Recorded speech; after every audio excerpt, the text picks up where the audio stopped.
আসসালামু আলাইকুম ওয়া রাহমাতুল্লাহ। একটা মিনিট আপনার কাছে হবে? ইয়েস, একটা মিনিট একটু কথা বলি। হয়তো এই কথাটাই আপনার আমার জীবনটা পরিবর্তন হতে পারে। ধরুন, যারা আমার এখন এই মুহূর্তে ভিডিওটি দেখছেন, যার যা বয়স হতে পারে 20 অথবা 30 অথবা 40 অথবা 60, যদি আমাদের এই টোটাল লাইফটা মানে আমরা আমাদের আজকের যে বয়স, এই বয়সটা যদি কেউ একজন ডিরেক্টর এসে একটা ছোট্ট সিনেমা তৈরি করে 15 মিনিটের অথবা আধ ঘন্টার আমাদের টোটাল লাইফটা, তাহলে এই সিনেমাটা কি আপনি আমি সবাই বাড়ির পরিবার নিয়ে দেখতে পারবো?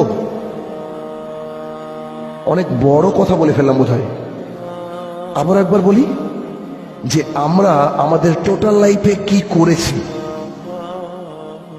কি করেছি মানে একেবারে টোটাল লাইফে কিচ্ছু বাদ থাকবে না। কিন্তু সমস্ত ঘটনার হাইলাইটস করে কেউ যদি 15 মিনিট 20 মিনিট আধ ঘন্টার একটা ফিল্ম তৈরি করে, ওই ফিল্মটা কি আপনি আমি আমাদের পরিবার নিয়ে দেখতে পারবো?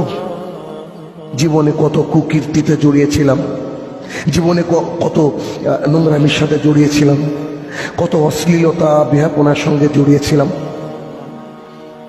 যদি আপনার উত্তর না হয়, আর আমি আশাবাদী বোধ হয় বেশিরভাগ মানুষের উত্তর না হবে, যদি না হয় একবার খেয়াল করুন তো, আল্লাহ তাআলার কাছে যাওয়ার পর, আমাদের সৃষ্টিকর্তার সম্মুখীন হওয়ার পর সব বিষয়টা যখন একে একে একে একে আমাদেরকে দেখানো হবে, আমরা সেদিন লজ্জায় আবার বোধহয় মরে যাব।